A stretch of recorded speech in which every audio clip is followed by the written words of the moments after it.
Hi everyone, I'm Fred Robinson with Team Body Helix, and we make the coolest compression net you could possibly wear.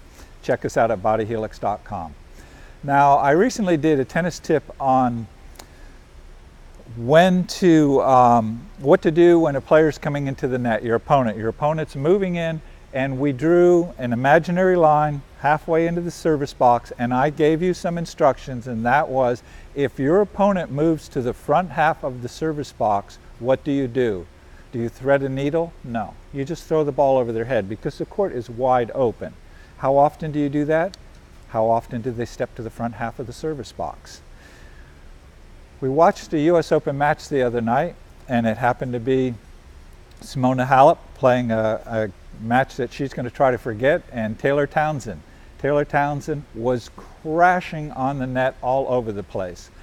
I did not see the whole match, but the part that I saw, I did not notice a lob. And I heard the commentator say that she hadn't lobbed at all.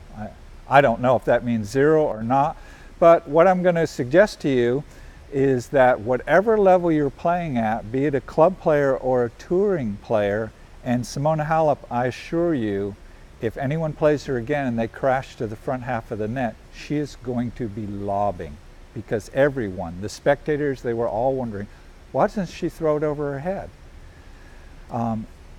It's an interesting concept sometimes when we get into a match in our mind, we get a mind block. We can't think clearly. She didn't solve that problem. Would have been a nice thing to do. You may be thinking, well, if she lobbed her, then Taylor runs backwards and she crushes an overhead. Well, if you're playing a match and you come to the net 100 times or more than that on me, and I keep lobbing you and you have to run back and hit that ball, that is going to take a lot more energy out of you than you just standing on top of the net and putting the ball away. First. Second, the chances of you winning the point here and putting the ball away are much greater than running back and hitting an overhead.